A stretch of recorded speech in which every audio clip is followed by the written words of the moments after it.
This video is going to focus on doing three things. The first thing I'm going to do is I'm going to do an overview of the lab activity that you performed dealing with boiling point and relating it to the IMAs for a variety of compounds. The second thing is we're going to relate IMAs to other properties, physical properties beyond boiling points.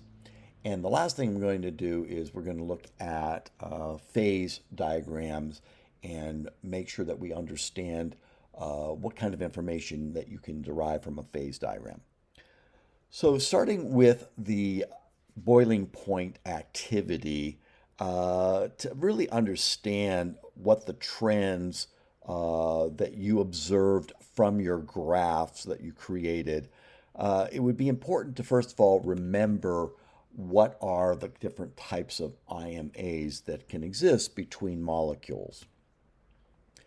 In the first instance, like in these molecules here of hydrogen chloride, in those molecules we have polar covalent bonds between the hydrogen and the chlorine, and that produces a permanent dipole within the molecule, and the molecules obviously then would be polar, and we know that opposite charges attract. So adjacent molecules, one portion that has a positive end, one portion has a negative end, they will be attracted to each other. This is called electrostatic attraction.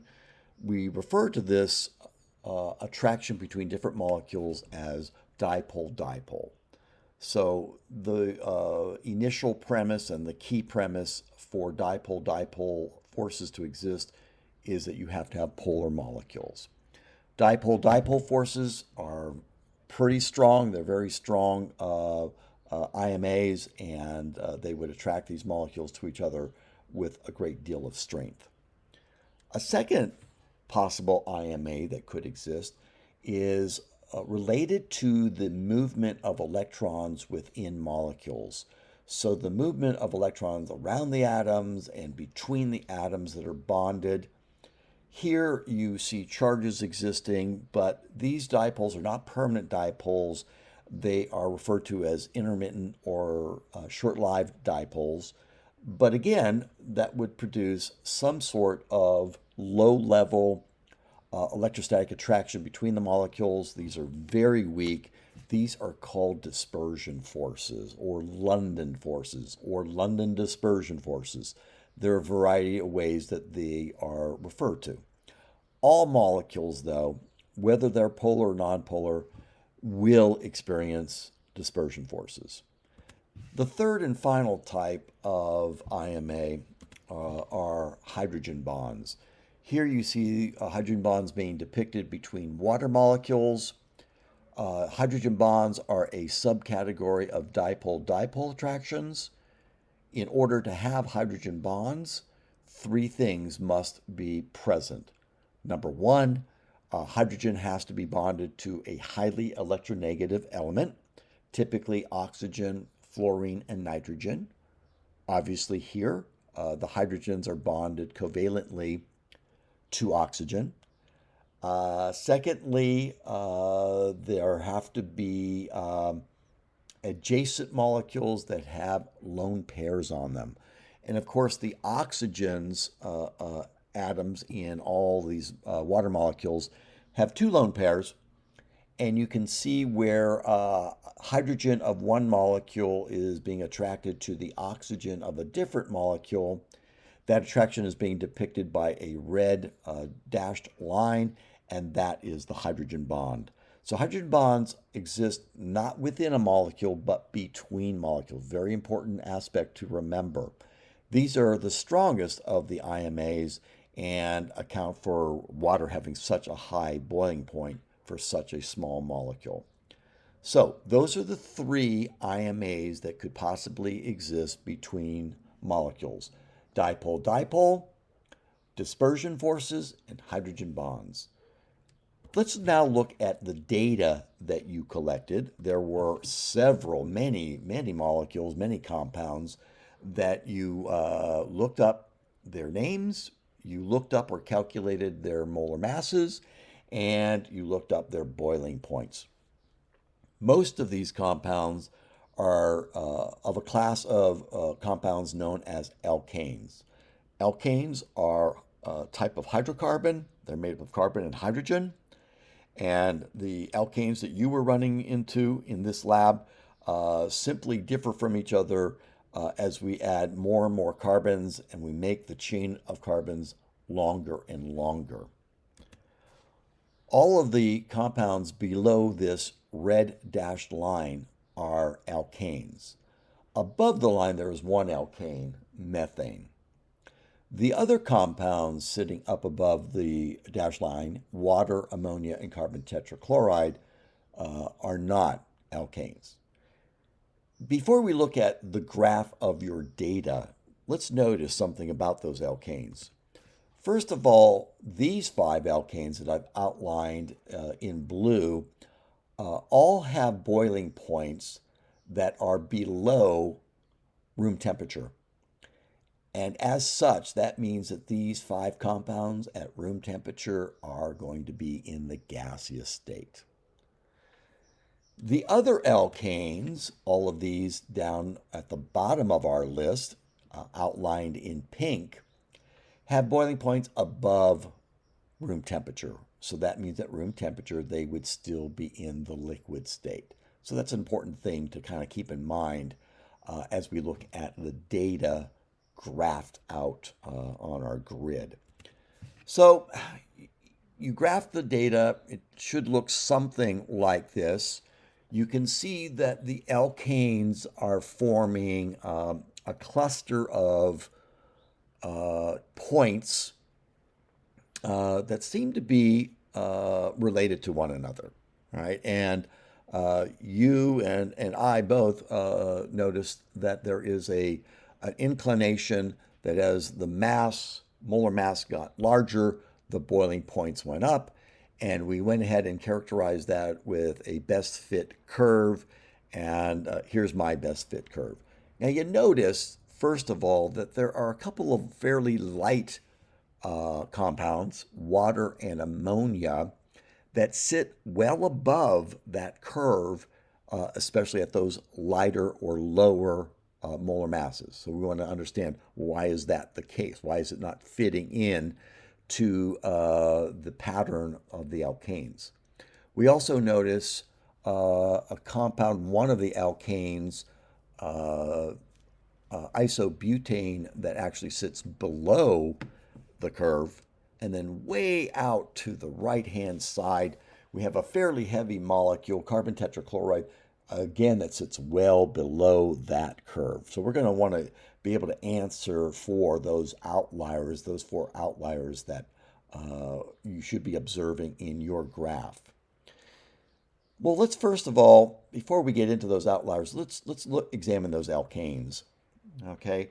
And here I have a sample of ethane. So it's an alkane that's only 2 carbons long, 2-carbon chain. And they would be attracted to each other, right? The carbon-carbon bonds and the carbon-hydrogen bonds are all pure covalent bonds. So all that exists here between these ethane molecules would be dispersion forces or London forces. And we notice that their melting point, the melting point of ethane, is negative 183 degrees centigrade, and the boiling point is negative 89 degrees centigrade, which means at room temperature, it is already a gas. Well, that kind of fits in with what we know about dispersion forces. They're very weak, and it should be fairly easy to separate them from one another to break that attraction, and that kind of makes sense. Oh, yeah, sure, it would be a gas at room temperature. It'd be easy for the heat of the room to make sure that this is boiled away into the vapor state. However, if we start to make that chain bigger, so now here's hexane.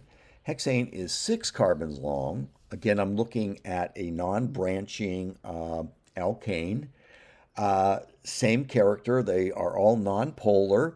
So same IMA, dispersion forces. But now, at room temperature, it's a liquid. Okay, 68 degrees centigrade is the boiling point.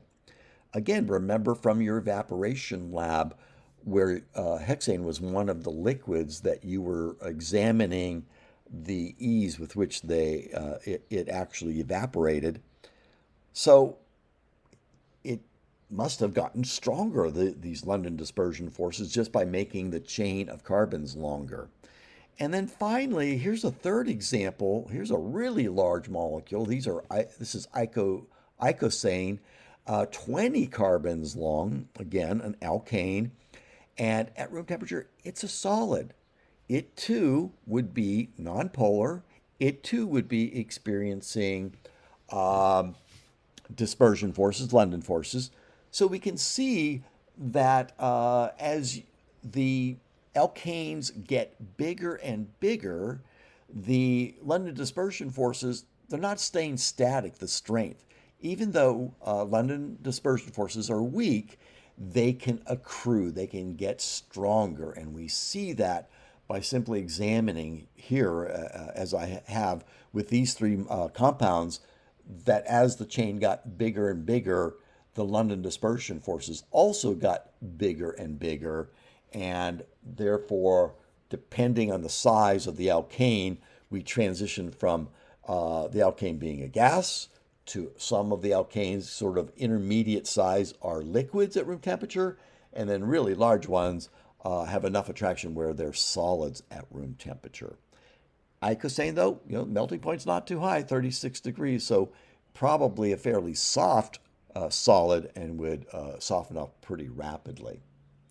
All right, so that would account for why we're seeing the pattern that was exhibited by the alkanes. As the molecules got bigger, even though they all had dispersion forces attracting them to one another, the dispersion forces can start to add to one another, and the bigger the molecule, the more experienced would be the dispersion force between the molecules. There'd be greater attraction. You've got more of those intermittent dipoles attracting one molecule to another, and therefore the force, though not strong, starts to build up. Think back to the slideshow where I likened dispersion forces to the strands in the cables that hold up the Golden Gate Bridge. That's kind of like what's happening here. As the molecules got bigger and bigger, I was adding more and more strands, so to speak, and therefore the overall force was much greater as the molecule grew. Next, we want to address those outliers. So let's go to butane. And there were two butanes that you looked up the boiling points for. There's isobutane and there is N-butane. They have the same chemical formula, C4H10. Difference is one is branched and one is not branched. They are what we call isomers of one another. And isomers are molecules that have the same chemical formula. In this case, these are structural isomers. You can see how I have those atoms connected differently to each other. As a result, they have different boiling points.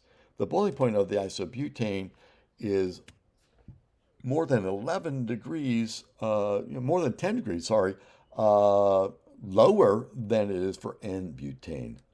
Well, why is that the case? Well, it has to do with, again, London dispersion forces, because they both are nonpolar molecules. They both only have London dispersion forces available to attract to one another. So if we examine their structures, here I've got two N-butane molecules. I know that there are these intermittent dipoles. I didn't draw that in, but I'm going to depict those intermittent dipoles with this string of positives and negatives. So there are positive negatives on the top molecule, and there are positive and negatives on the bottom molecule. And these would be constantly switching back and forth and back and forth.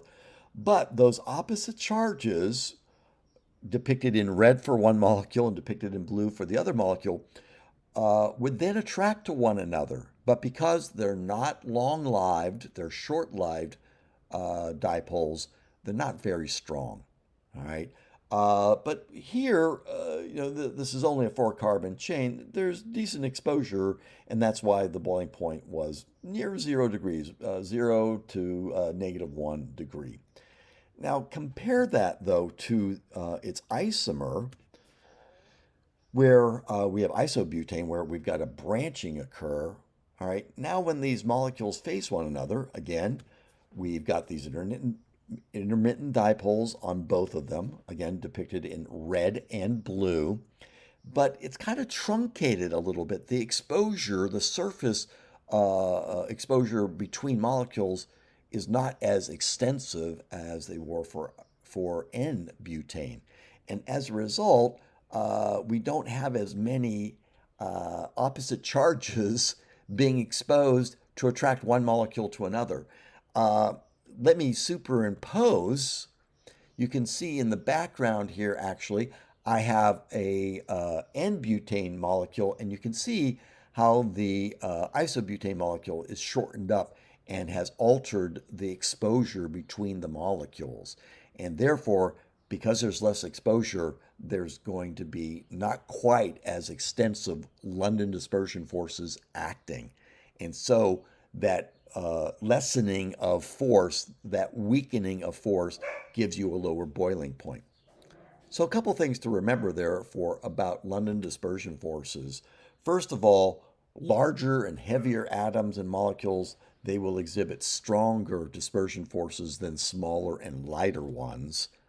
Also, non-branching molecules allow for better contact between the neighboring molecules, offering better linkage of London dispersion forces and therefore overall stronger uh, London dispersion forces. So while London dispersion forces, LDs, are weak, they can accrue, and specific factors, the size and the number of atoms, can lead to a marked increase in attraction between the molecules. All right. Thus, why isobutane having less exposure between the molecules gave you slightly lower London dispersion forces, so therefore a lower boiling point. Now, the other outliers were two that sat above the line that depicted the trend between the alkanes. First of all, ammonia, and secondarily, water. Both of these fairly light molecules, but their boiling points are pretty high, substantially higher than comparably weighted massed alkanes.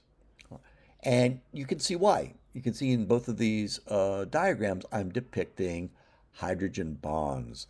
Comparably sized alkanes would have only had London dispersion forces, but both ammonia and water have, in addition to them, dipole dipole, and more importantly, hydrogen bonds between them. Those are stronger bonds. It's going to take more energy, therefore a higher temperature before these would boil. Water having even a higher boiling point than ammonia, because I've got two lone pairs on each oxygen atom. So I've got more cross-linking than I would have between ammonia molecules, where nitrogen only has one lone pair. The other outlier was carbon tetrachloride, which sat below the trend line for the alkanes. So even though being a fairly heavy molecule, a comparably massed alkane had a higher boiling point. This one sat well below the comparable alkane, and you can see why. First of all, you still have you're still going to have dispersion forces. There is no dipole moment in a carbon tetrachloride molecule because of the tetrahedral shape. But it's a pretty small molecule, so you don't have very extensive exposure between the carbon tetrachloride molecules, and as a result, the London dispersion forces are weak to begin with, and they didn't really accrue very much, even though the mass was greater. So keep in mind, even though the trend was the increased mass led to a higher boiling point, it really isn't the mass. It's about atoms and the electrons in those atoms. All right, so let's look at some other physical properties that would also, besides boiling point, that would also be impacted by the strength of the IMAs. One of them is viscosity. And viscosity is how easily do particles of a liquid flow past one another. So as you pour a liquid, is it real viscous? Is it kind of thickened and syrupy, or is it really thinned out and almost pour like water? That would be a difference in viscosity. Something with a high viscosity kind of pours in a very thick and very slow manner. Something with low viscosity flows very readily, feels thin, and flows very quickly. Well, that would make sense because for the molecules to flow past each other, they kind of have to tumble past one another. And let me give you two examples. One is syrup. Syrup has a really high viscosity. So the sugar molecules that make up the syrup, they're kind of big, and even they have these both dispersion forces and hydrogen bonding existing between them. So as they try to flow past each other, they're grabbing onto one another fairly extensively. And so that impedes their flow. And that's why syrup is kind of very thick and would pour very slowly. You know that at a restaurant, when you go to like a pancake place, a breakfast place, and they have syrup out, they usually have warmed it up to try to lower the viscosity to make the syrup easier to pour. Closely related to that, motor oil, has the same thing. There are different grades of motor oil.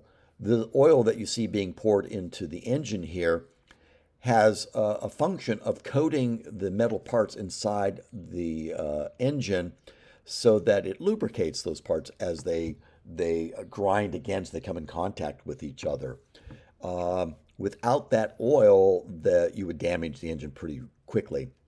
Um, so we want good adherence, but they've also got to flow enough where they can flow and coat all the different parts, all the metal parts. If the oil's too thick, it won't be able to flow and coat everything. If it's too thin, it won't be very good at lubricating. So that's why oils have different gradations, kind of referencing back that, heating up the syrup. If you live in a very warm climate, you don't want to use an oil that starts off pretty thin, because at the higher temperatures during like a hot summer, the oil will thin out too much. It won't be viscous enough, and therefore it won't be a very good lubricant. In cold weather climates, like in the Northeast during the winter, you don't want to start off with an oil that's too thick because then it won't be able to flow well enough to coat everything. And so you have to use a thinner oil in colder weather. So viscosity, one example of a physical property that is impacted by the IMAs. Another one is surface tension. Surface tension exhibited by this water droplet that's been placed on a surface. You can see a nice spherical shape to the surface, very rounded. Well, why does that happen? Well, because the water molecules are attracted to one another by the IMAs, mainly hydrogen bonding. And you notice that the molecules up near the surface, they tend to have unbalanced forces that are holding them together. These are called cohesive forces. They're unbalanced at the surface, and so therefore there's a net force towards the center of this droplet, and that's what gives you the curved surface. Anything that's in the middle, they're kind of all canceling out. It really is happening at the surface. The stronger those IMAs are, the stronger the cohesive forces, the more rounded this droplet would be. So water has a fairly good surface tension and therefore has a fairly rounded surface. something like, let's say, one of the alcohols, like ethanol, for example, if we put a drop on a surface, it would be pretty flat. It wouldn't be very rounded at all. It'd be pretty flat because the IMAs are a good deal weaker, and therefore the gravity just kind of flattens it out. Here, the unbalanced forces due to the IMAs gives us a nice rounded surface. You've seen surface tension exhibited in real life. Here I've got a paper clip that I've carefully placed on the surface of some water, and by setting it down horizontally, I spread out the weight of the paper clip, and the surface tension is such that the paper clip doesn't break the surface, and it is supported by what looks like a film on the surface of the water. Some bugs are able to walk across the surface because of the surface tension. Here you can see this water bug spreading out his mass by having multiple contact points so that he doesn't break the surface. Okay, so surface tension, another physical property of liquids that is influenced by IMAs. And a third one, vapor pressure. Vapor pressure of liquids. Well, gee, how do liquids have vapor pressure? Vapor, that sounds like gases. Well, because we know from a previous lab activity, of course, liquids can evaporate. And here you see depicted a liquid in a closed container. The vapor molecules are bouncing off the inside surfaces of the container. And you can see to the right-hand side, I could have a little gauge there, and I could actually measure the vapor pressure being exerted by those evaporated molecules. This again, as you discovered in your evaporation lab, is again related to IMAs, the strength of IMAs. If IMAs are strong, you're not going to have as many molecules evaporating. There would be less gas molecules to bounce around, there'd be less collisions, and you would have less pressure. For example, water at 25 degrees exerts a vapor pressure of 23.8 millimeters of mercury. Because water has hydrogen bonding, not as many water molecules evaporate at 25 degrees. But compare that to hexane, which I know is a nonpolar molecule, would have weak dispersion forces holding them together, and a lot more molecules can escape, can evaporate away at the same temperature. And therefore, there are more vapor molecules, there are more collisions, and a much higher vapor pressure at the same temperature as compared to water. So vapor pressure, another physical property of liquids influenced by IMAs. Now, finally, what I would like to look at briefly are phase diagrams. Phase diagrams depict what a substance is doing at different combinations of pressure and temperature, and by altering those two factors, I can adjust what state a substance is in. So here you see the phase diagram for carbon dioxide. You can see that at certain combinations, the carbon dioxide would be a solid. That's over to the left-hand side. There's a little boundary right here that separates it from the next sector, and that boundary there would represent the equilibrium between solid and liquid carbon dioxide. That liquid sector then abuts the gaseous phase, and that would represent the equilibrium between liquid and gaseous carbon dioxide. And then the third boundary, way down here in the lower left, separates the solid sector from the gas sector, and that would be the equilibrium between solid and gaseous carbon dioxide. So the first sector is where you have melting and freezing occurring. So along those combinations of pressure and temperature, you can either, depending on how we adjust those two factors, either swing the CO2 into its solid form, which is called dry ice, or over into its liquid form. The second boundary is really representing the transition between liquid and gas, which is vaporization versus condensation. And again, adjusting the pressure and temperature, I can get the CO2 to either swing totally into the liquid phase, or I can adjust it and move it over into the gaseous phase. And the third one is representing a transition between a solid and a gas. Some substances very readily do this, and that's called sublimation. And the opposite of sublimation is deposition. So this third boundary represents the equilibrium between those two phases. And if you've ever seen a video of dry ice being used or have observed it directly, it tends to, CO2, dry ice tends to skip over the liquid state and go directly to a gaseous phase, and that's called sublimation.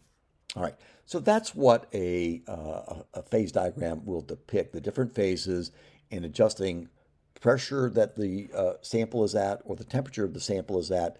You can shift it between these different phases. This diagram is pretty typical for most substances where that solid liquid equilibrium is has a positive slope and is sloping to the right. So I've got it outlined in red here. Now let's contrast that. Well, before we contrast that, let's know what the terminology that's used in the textbook and along with these phase diagrams. Make sure you understand what they mean. We have both normal freezing and normal boiling point. Those are referencing normal meaning at an external pressure of 1 atmosphere, so at sea level. So normal freezing point, what temperature does it freeze if there's only 1 atmosphere of pressure being exerted? Normal boiling point, what temperature does it boil at when there's only 1 atmosphere of pressure? Triple point, where all three phases can exist in equilibrium, solid, liquid, and gas. Critical point, critical pressure, critical temperature references when you get to temperatures so high that you can't exert enough pressure to force the molecules back together and swing the gas back into the liquid phase. And that's where, that second arm in the diagram that I outlined in blue, where it just suddenly ends. We've gotten too high of a temperature. There's too much kinetic energy, and you can't exert enough pressure to force the molecules back together and get it back into the liquid phase. All right, and so let's wrap up with a phase diagram for water. Now, it looks a little different. Now, there are some similarities. We still have three sectors. We've got solid phase down here in the lower left corner.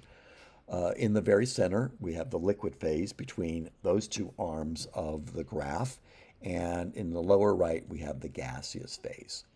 So the boundary between solid and liquid obviously is where melting and freezing occurs for the water. The boundary between liquid and gas would be where vaporization and condensation would take place. And under very special conditions, you could have a transition between solid and gas, and that would be sublimating or deposition. Now you'll notice that the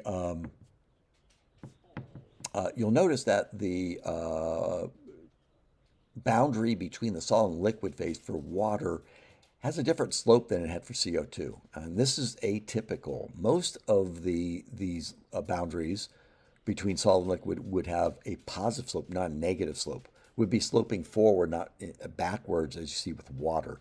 And of course, that has to do with the density of the solid and liquid phase. If you remember, water is pretty atypical. In its solid phase, it actually has a lower density. And you see that being depicted here. I've got two diagrams. To the right is liquid water, where the molecules are attracted to each other through hydrogen bonding, but they're pretty jumbled up. They can get fairly close to one another. But on the left-hand side, as we start to freeze the water, because of the hydrogen bonds and because of the geometry of a water molecule, remember that angle 104.5, It's going to form a ice crystal, and ice crystals have a hexagonal or hexagonal shape. And in order to line up just right, they actually push away from one another.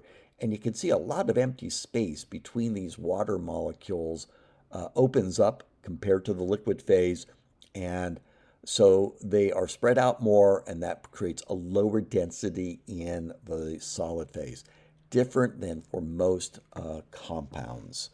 That is what is accounting for that odd sloping between the solid and liquid phases. So if we go back to our phase diagram for water, this will look at what happens as a result. So I've got a pink dot here, and that pink dot is representing a sample of water that is just below the freezing point, a little lower than 0 degrees, right at 1 atmosphere of pressure. Now, if I were to leave the temperature alone, leave it again just a little bit below normal freezing point, and start to increase the pressure and push it up along this arrow where the arrow is pointing, and push it up, it will land, bam, right there, and it's crossed over that boundary. I didn't alter the temperature, but I altered the pressure, and I would get that sample to transition from the solid to the liquid phase. So in other words, I can get ice to melt if I can put pressure on it. That goes back to the diagram of the crystals.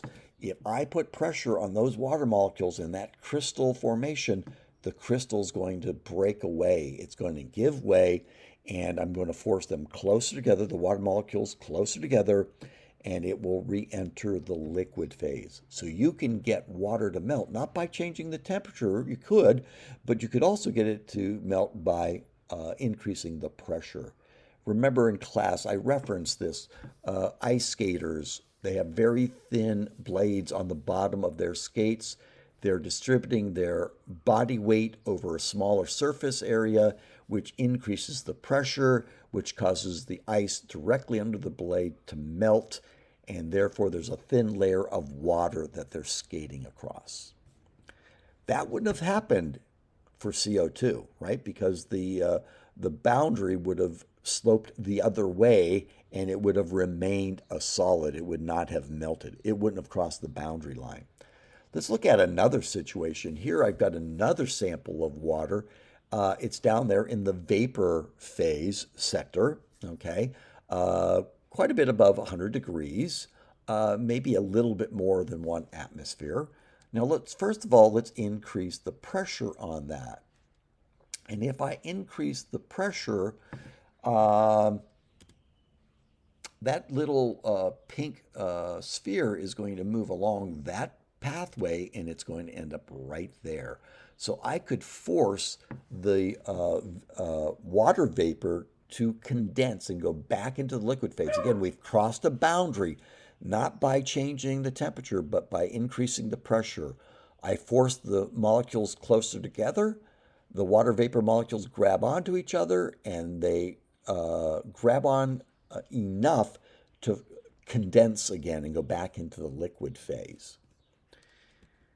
Now, let's take that situation. Okay, so I've got the water, pretty warm water. It's over 100 degrees. It's in the liquid phase. I'm going to leave the pressure the same, but I'm going to start to change the temperature along that pathway. And in order to get it to boil, I would need to increase the temperature. So at a higher pressure, if I want to cross back into the gaseous sector, go across that boundary, I'd have to warm up the water significantly in order for it to start boiling again. All right, so higher pressures would tend to increase the boiling point. So what you know as the boiling point of water, 100 degrees, remember, is really normal boiling point, which is at 1 atmosphere of pressure. At higher pressures, the boiling point is altered. So boiling point is not a temperature. Boiling point is a set of conditions that lets a substance vaporize.